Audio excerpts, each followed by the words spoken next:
E eu quero falar um negócio para vocês. Não deixe para abraçar amanhã, que pode ser tarde demais. Não deixe de abraçar o teu filho e falar para ele que você ama. Não deixe de abraçar o teu marido e falar para ele que vocês amam. Não deixe de abraçar o seu inimigo e dizer que ama ele. Porque eu senti tanta vontade de abraçar minha filha, e eu só chorava e pedi misericórdia para Deus. E a primeira coisa que eu fiz, quando eu saí da UTI, foi entrar no meu carro e abraçar.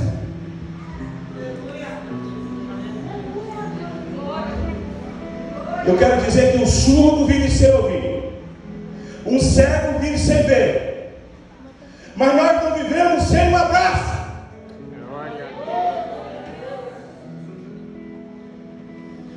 O abraço cura, o abraço liberta, o abraço sara a alma doente. E nesses últimos tempos, esse abraço tem faltado. E quando eu recebi essa missão em pregar sobre Abacuque, quando eu li o versículo, eu chorei muito. E por isso eu não estou aqui. Estava chorando muito aqui, porque eu nasci dentro da Assembleia de Deus. E relembrei com meus 6 anos de idade sendo batizado no Espírito Santo. Porque antigamente era diferente. Antigamente nós éramos de oração. E oração era todo dia pela manhã. Aos 7 anos eu já fui batizado na escolinha. Eu estava chorando ali, relembrando do meu passado. E eu falei com o Abacuque, faz de novo. Aquela presença tão poderosa que a gente sentia. Irmãos, uma vez o pregador foi ministrar na nossa igreja. Quando ele pegou no microfone, ele não conseguiu pregar. A igreja estava falando tanto em línguas, o poder de Deus estava tão no ambiente que ele não conseguiu pregar. Quem pregou aquele dia foi o Espírito Santo no nosso meio. E eu quero dizer que o avivamento ele começa com quebrantamento. Se não tiver lágrimas, se não tiver quebrantamento, o avivamento não vem. E a nossa igreja primitiva de antigamente, ela já ajoelhava chorando. E muitos não conseguiam chorar, mas gemia. Glória a Deus. Eu vi, pastores, com meus olhos, o senhor também viu. Vocês mais velhos viram também. E por isso eu falo para vocês: aviva, Senhor, a tua igreja. Aleluia. Vamos ler agora a palavra de Deus, que está escrito em Abacuque, capítulo 3.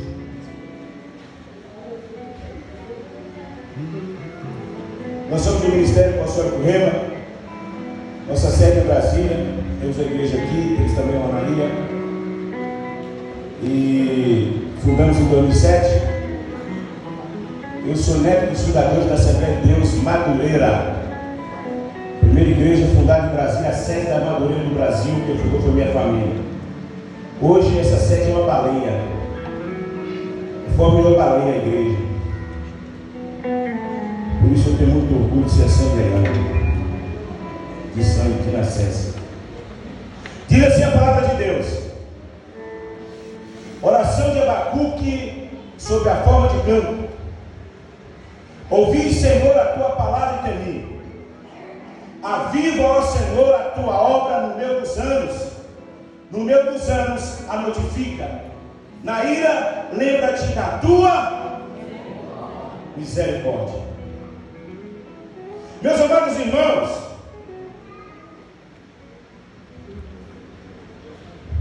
o plano de Deus, desde o início, antes da fundação do mundo, como está escrito em Efésios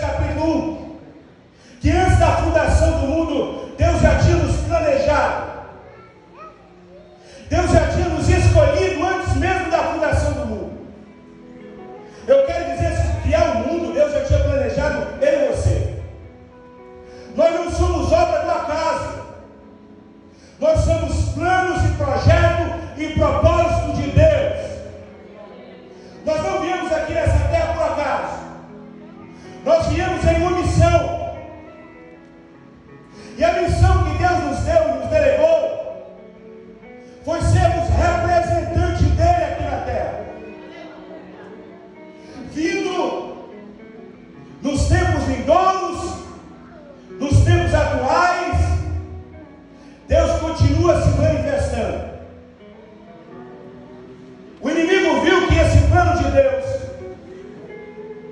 era formar o homem e a mulher segundo a sua imagem. E diz a Bíblia em Ezequiel que Lúcifer andava-se sobre a terra e no meio das pedras afogueadas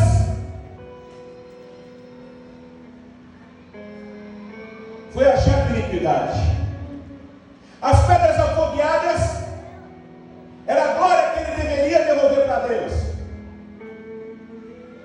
Ele não devolveu para Deus. E por isso ele foi lançado fora da presença de Deus. O que Lúcifer queria? Sentar no trono que era de Deus. Isaías diz que ele ia subir no alto, sublime céus e colocar o trono dele. Mas Deus diz em Apocalipse 3:21 que aquele que vencer, ele dará a honra de sentar com ele lá na glória. A imagem e a semelhança o próprio Deus deu para mim e para você. Ele queria ser igual a Deus. Deus disse: não, quem vai ser igual a mim vai ser a minha obra de arte, a minha maior criação, vai ser o homem e a mulher. O lugar que ele queria sentar, Deus disse: não é do homem e da mulher. A minha imagem eu não dou para ninguém, eu dou para o homem e para a mulher. E Deus, em seu plano, juntamente com o Espírito Santo e com o Verbo, desce aqui na terra e começa a fazer o maior movimento que já houve nesse lugar, a criação. Diz a Bíblia que a terra era sem forma, a terra era vazia e havia trevas sobre ela. Mas eu quero dizer que o Espírito Santo é especialista em dar forma àquilo que não tem forma. Eu quero dizer que ele é especialista em dar vida àquilo que está morto. Eu quero dizer que o Verbo é especialista em trazer o haja para a existência. Haja criação, haja vida, haja crescimento, haja multiplicação, haja, e tudo se fez. Eles trabalham em conjunto. E diz a Bíblia que ele, o próprio Deus, plantou um jardim. Ele plantou um jardim. Ele mesmo plantou. E colocou onde o homem no jardim. O próprio Deus desce aqui na terra e com suas próprias mãos ele faz a maior obra de arte que já foi feita nessa terra. E soprou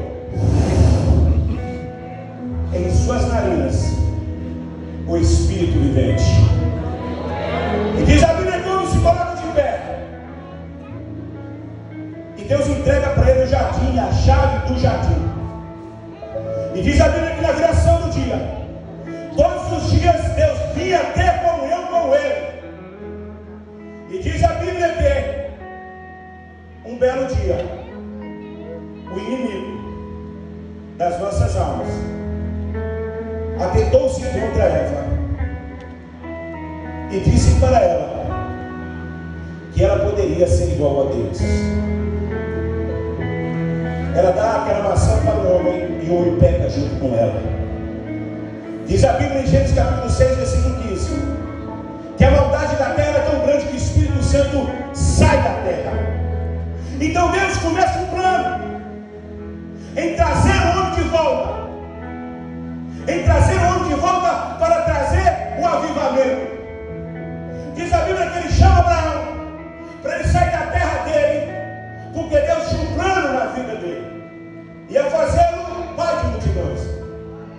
E diz a Bíblia que por obediência ele saiu da terra onde morava, deixou sua parentela para cumprir o propósito de Deus na vida dele. Nasce Isaac, de Isaac nasce Jacó. Ali começa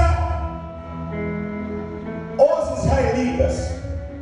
Deus muda o Jacó, o enganador, para começar um povo santo, um povo abençoado, um povo eleito, um povo marcado.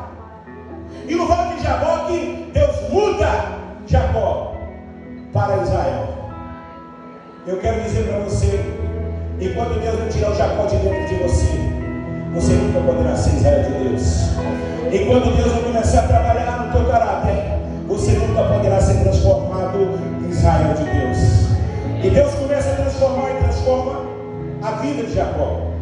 E através de Jacó nasce José, e José vai para o Egito, reina no Egito, e morre aquele faraó que levou José como governador. E se coloca outro faraó que oprimiu o povo. Diz a Bíblia que o povo gemia, e Deus ouviu do céu e mandou Moisés para levar o povo para adorar no monte. Diga o que eu vou estar do teu lado. Deus sempre está procurando te avivar. E diz a Bíblia que quando Deus leva o povo, diz a Bíblia que o verbo se transformava em nuvem, se transformava em rocha. De noite se transformava em fogo. Eu quero dizer que as três pessoas, o Pai, o Filho e o Espírito Santo, sempre esteve juntos para fazer esse grande avivamento. E diz a Bíblia que Moisés sobe no monte, mas o povo não quis subir. Irmãos, para ver avivamento tem que ter sacrifício. Para ver avivamento nós temos que subir. Para ver avivamento nós temos que pagar o preço. E diz a Bíblia que o povo não subiu. E Deus continua o plano dele. Deus levanta Davi, depois Salomão. E diz a Bíblia que depois de Salomão o povo se desviou do caminho de Deus. E a nação foi dividida. E diz a Bíblia que o povo não fazia aquilo que agradava a Deus. A situação era tão grave que Deus começa a chamar os profetas para falar para a nação que eles tinham esquecido dos mandamentos e quebrado a aliança que ele tinha dado para Moisés. Ele manda Jeremias, desce na casa do oleiro, que eu vou te mostrar como está Israel. Israel tem um vaso quebrado, e eu vou fazer um vaso novo. Eu vou fazer um vaso novo. Fala para Israel que primeiro eu vou quebrar, para depois eu honrar e fazer um vaso novo. Deus chega para Ezequiel e diz: Ezequiel, fala para o povo e prega. Diz para o povo que o povo virará as costas para o meu templo. Vai lá e prega. O rolo vai descer como mel, mas você vai pregar para esse povo rebelde, vai sair como fel. Mas você tem que pregar, Ezequiel. Diz a Bíblia que Ezequiel começa a pregar para aquele povo, e o povo não converte. Deus entrega o povo na mão do inimigo. Irmãos, a pior coisa é cairmos na mão dos nossos inimigos. Davi diz assim: Deus, eu prefiro cair nas suas mãos do que nas mãos do inimigo. E chega no tempo de Abacuque, o tempo da justiça de Deus, o tempo da sentença, o tempo do veredito, o tempo em que o povo teria que ver com seus olhos os inimigos saquear a nação, colocar a nação em fogo, destruir os muros, destruir o templo. E diz a Bíblia que Abacuque, ele começa a entrar em transe, e não acredita o que está acontecendo, e começa a questionar: Deus, o Senhor vai permitir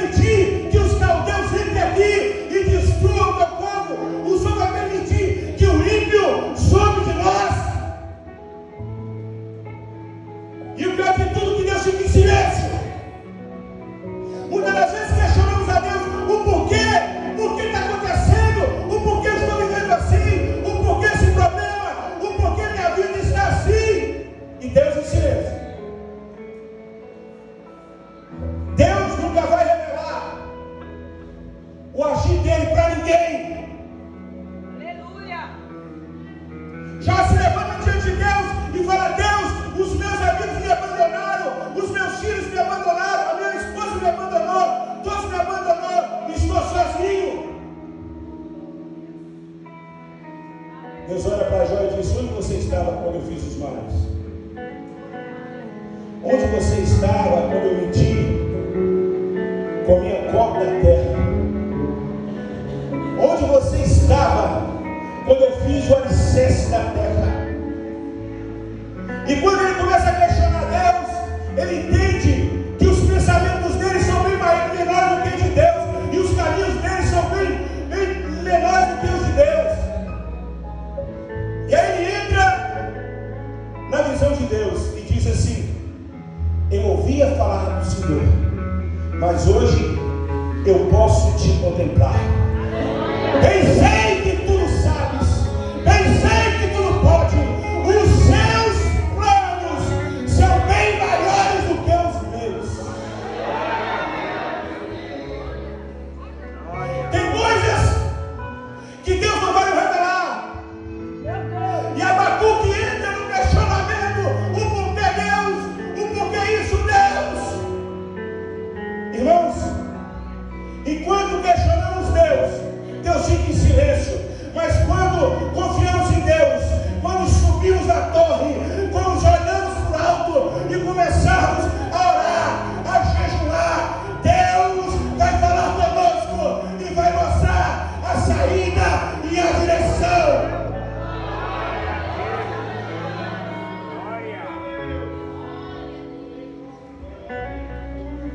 E diz a Bíblia que Abacuque,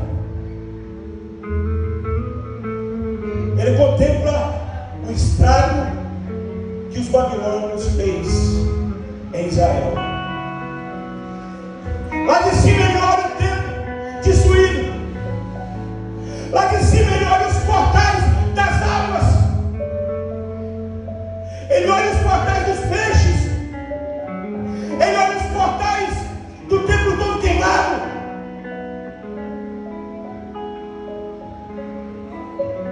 E o exército de Israel, todos, ao fio da espada, morreram. E ele vê aquele exército todo num vale, e todos com os ossos secos. E ele começa a clamar: Deus,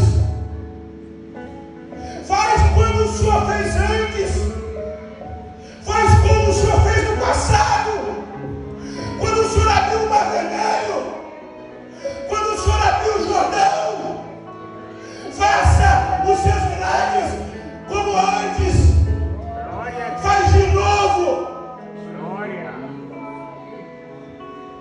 E diz a Bíblia que Deus pega o profeta chamado Ezequiel e diz: vai lá no vale, Ezequiel, porque eu tenho algo para fazer. Eu vou levantar esse exército que está morto e vou começar a reviver. Eu vou começar a trazer vida de novo para Israel. Eu vou começar a trazer o avivamento de novo. Eu vou começar a fazer a grande obra.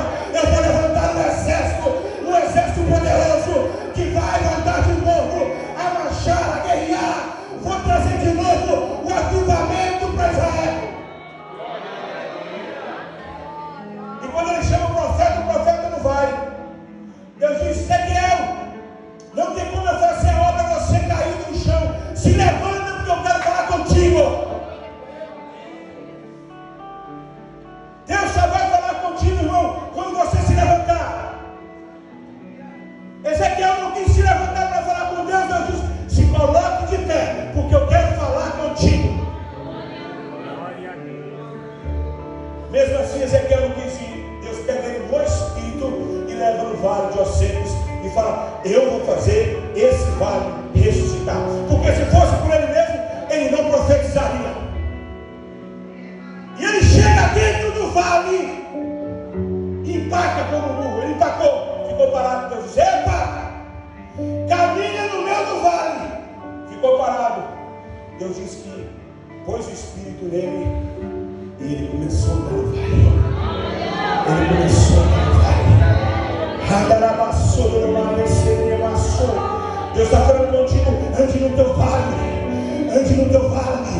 ande no teu vale, mesmo que tudo está morto, mesmo que para você não tem mais jeito, o possível você faz, mas o impossível quem vai fazer é Deus.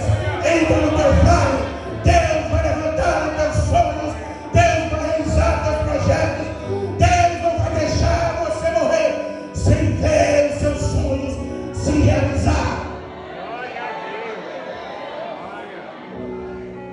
Diz a Bíblia que ele começa a profetizar.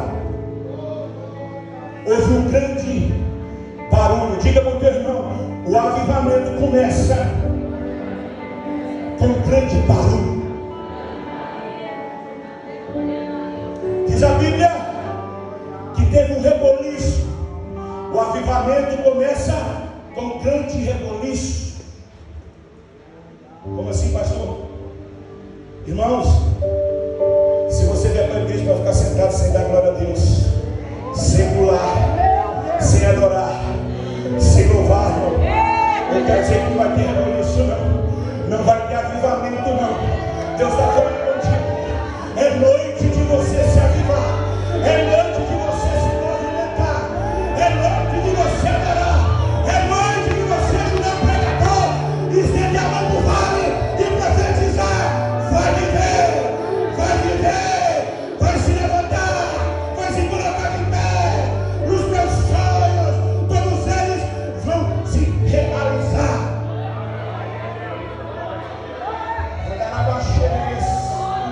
E quando ele profetiza, ossos com ossos começam a se encontrar, carne começa a nascer, os tendões começam a se juntar, e voltou o Espírito. Ele disse: profetiza o meu Espírito. Onde estava o Espírito de Deus? Diz a Bíblia que o Espírito de Deus estava no trono. Onde estava o Espírito de Deus? Diz que o Espírito de Deus estava no meio das rodas. Presta atenção. Diz: onde a roda ia, o Espírito Santo ia. Se a roda fosse para a direita, o Espírito Santo ia para a direita. Fosse para a esquerda, ia para a esquerda. Era um movimento. O trono movia para cá, o Espírito Santo movia para lá. Eu quero dizer que é um movimento. O Espírito Santo é um movimento.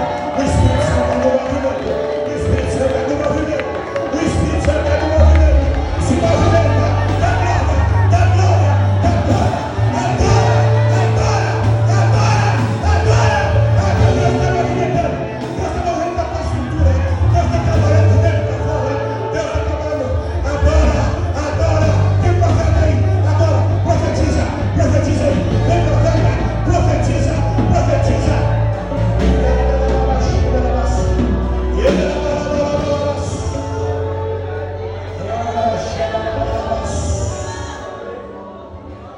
Pastor,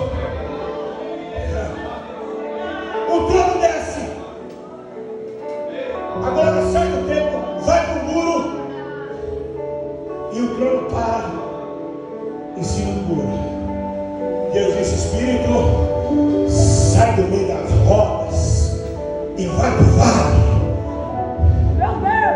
Levanta o meu exército, levanta os caídos, levanta os humilhados, levanta os que estão mortos, os que dizem que são crentes, mas estão mortos, como está escrito em Apocalipse. A igreja dizia que estava viva, mas no espírito estava morta.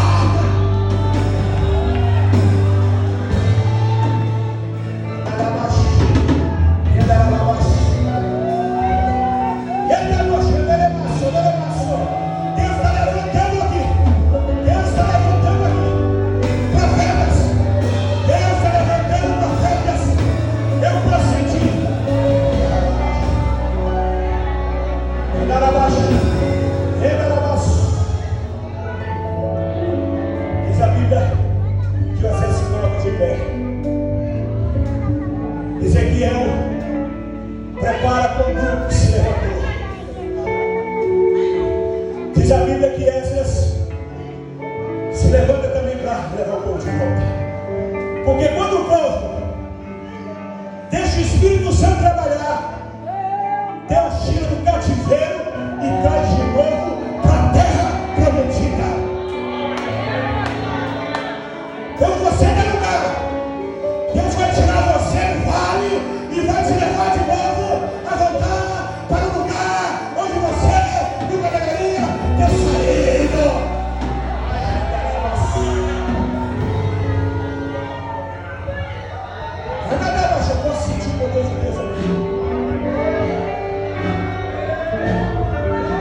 Diz a Bíblia, quando ele chegou em Jerusalém, digo ao teu irmão, quando eu faço a minha parte, Deus manda alguém à minha frente.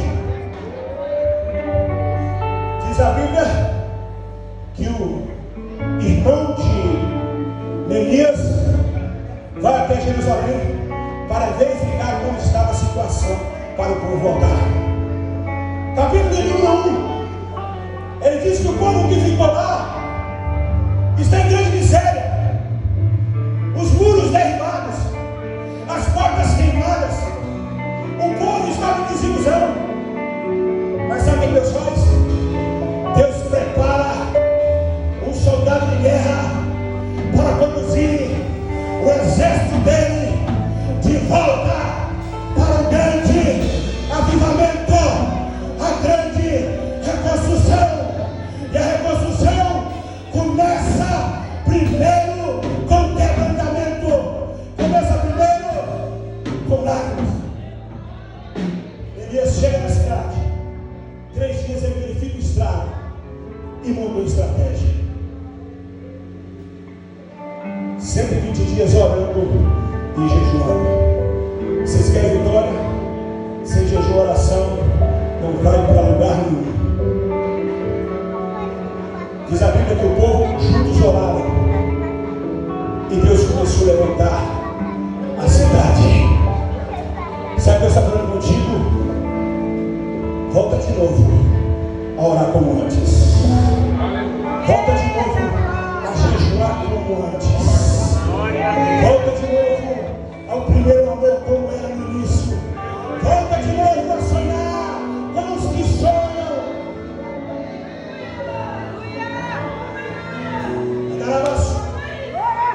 Ele levanta a luz do versículo 5 e diz: Deus grande, Deus tremendo, Deus dos céus, que fez uma aliança no passado. Ouve o teu servo, que hoje faz oração perante Deus dos céus. Eu e o teu povo pecamos contra ti, mas tu és misericordioso. Diz a tua palavra: se o teu povo se arrepender e se humilhar, o Senhor virá dos céus e dará de volta o povo para o avivamento, dará de volta o povo para a unção, dará de novo o povo para receber as promessas de Deus.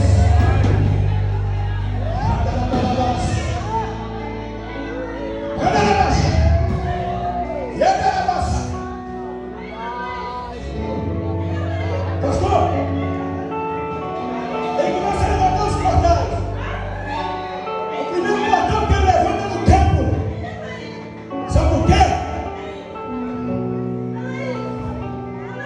É no templo, irmão,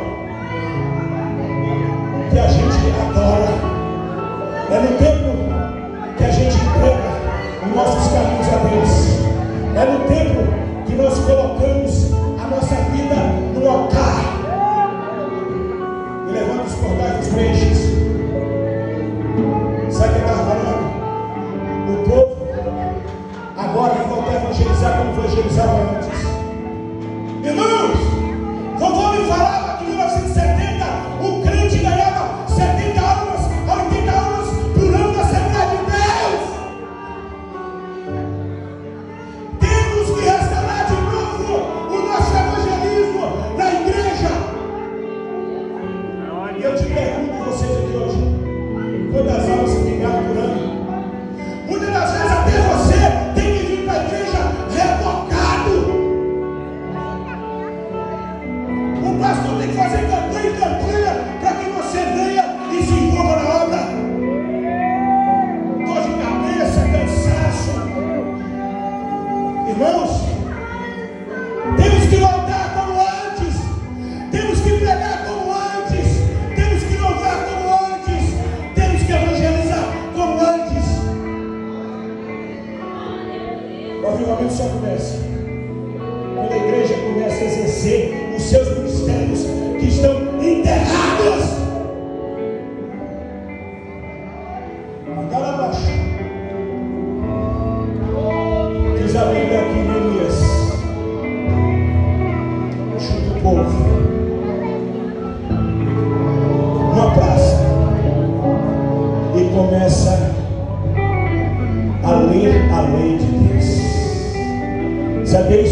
52 dias, eles reconstruíram o que estava destruído.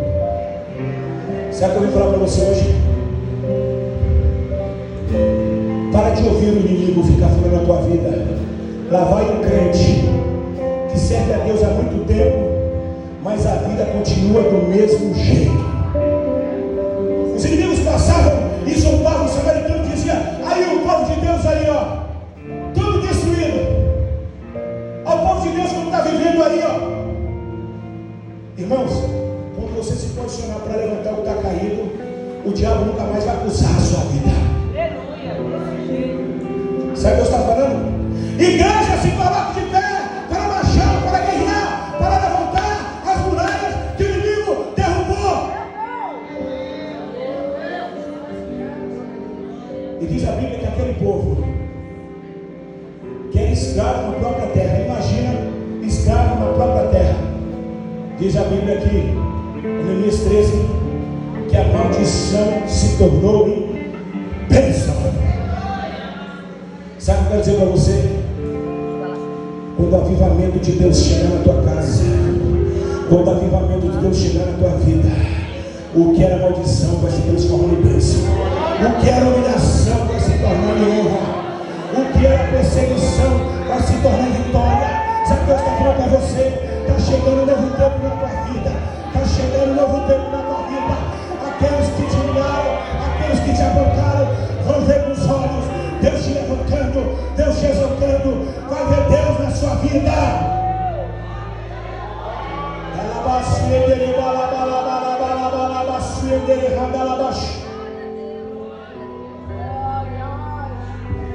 Diz a Bíblia que Jesus vem, morre e diz a promessa para os discípulos: eu mandarei o meu Espírito. Diz a Bíblia que se levanta o tal de Paulo, pega a carta diante do Sinédrio, era poliglota. Ele pegou a carta para fechar o caminho da igreja. Mas eu quero dizer para a igreja: o quanto mais te persegue, mais você vai crescer. O quanto mais te persegue, mais você vai multiplicar. O quanto mais te persegue, mais você vai te frutificar.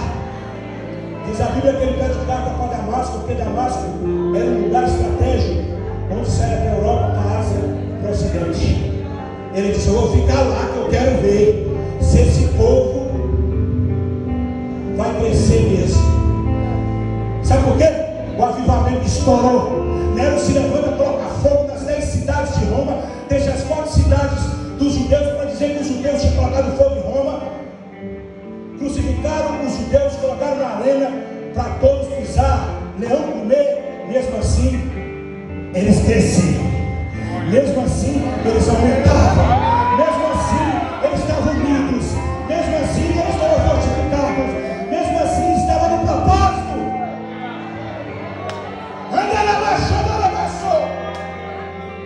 Quando ele tenta fechar o caminho,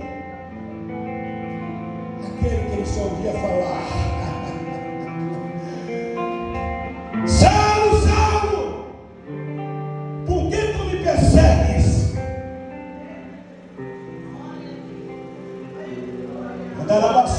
Um Saulo grande cai no chão e levanta um Paulo que se domina como menor. Aqueles que se levantam contra a obra, Deus joga no chão e faz ele pequeno. Deus faz ele menor. Ele diz: eu sou menor, eu sou menor, eu sou menor, eu sou menor, eu sou menor entre todos, eu sou o menor. E pastor, Paulo foi o princípio do maior avivamento que se já houve na Europa, no Ocidente e na Ásia. Diga para o teu irmão: ele pregava na cadeia, ele pregava nas sinagogas, ele pregava nas sinagogas, irmão. Ele pregava para rabino, ele pregava para qualquer um. Se ele pregava para a pessoa do mundo, é uma coisa. Vai pegar para o pastor, vai pegar para o apóstolo, vai pegar para o fariseu, vai. Ele pregava. César mandou prender, tentou calar a boca de Paulo. Sabe o que Paulo falou? Tinha 3 presos com ele, de manhã um, de tarde outro. noite foi preso na algema com ele. Aí sabe o que ele fez? Ele evangelizou todo o exército de César. E quando ele vai sair, sabe o que ele fala? Saudação aos que são de César. Vocês podem fazer o que for, mas onde eu estou, eu vou trazer o avivamento. Onde eu for, eu vou fazer a diferença.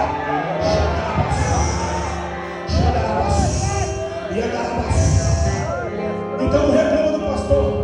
Eu quero pregar. Eu quero fazer a obra, irmão. Jesus Cristo pregava no sepulcro. Jesus Cristo pregava no bar. Jesus Cristo pregava no cemitério. Jesus Cristo não tinha lugar para ele pregar. Você não precisa de palco para pregar. E o avivamento começou. Diga para o teu irmão: o avivamento primeiro começa em mim, para depois atingir os outros. Diga: unidos, juntos, no mesmo propósito, o avivamento vai chegar. E a salva de palmas.